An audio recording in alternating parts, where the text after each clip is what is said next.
En Syrie, le compte à rebours a commencé pour Idlib. Ce samedi, la Russie a mené les raids aériens les plus intenses depuis un mois contre cette province.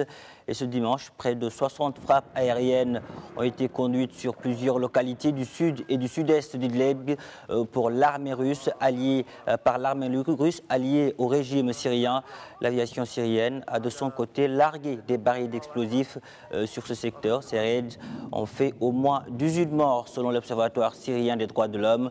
Le régime syrien est déterminé à lancer une opération d'envergure contre cette province du nord-ouest du pays, limitrophe de la Turquie. La communauté internationale craint un bain de sang en cas d'offensive sur Idlib, mais les tentatives de négociation sont dans l'impasse, comme nous l'explique François Chauvency, expert en questions de stratégie. Il s'exprimait sur Médian Radio. On l'écoute.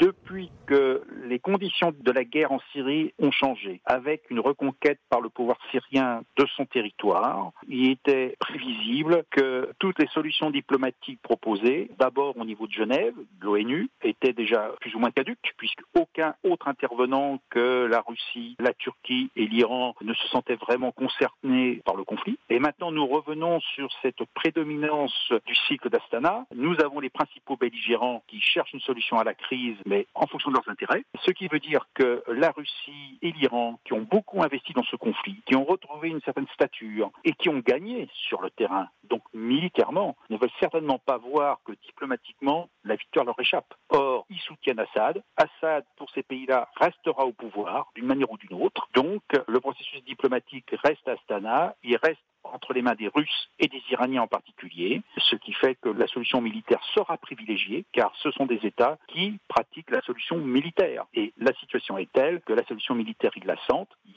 savent qu'ils vont gagner, ce sera plus ou moins long, et ils ne vont pas permettre à d'autres intervenants d'intervenir sur le théâtre des opérations par le biais diplomatique.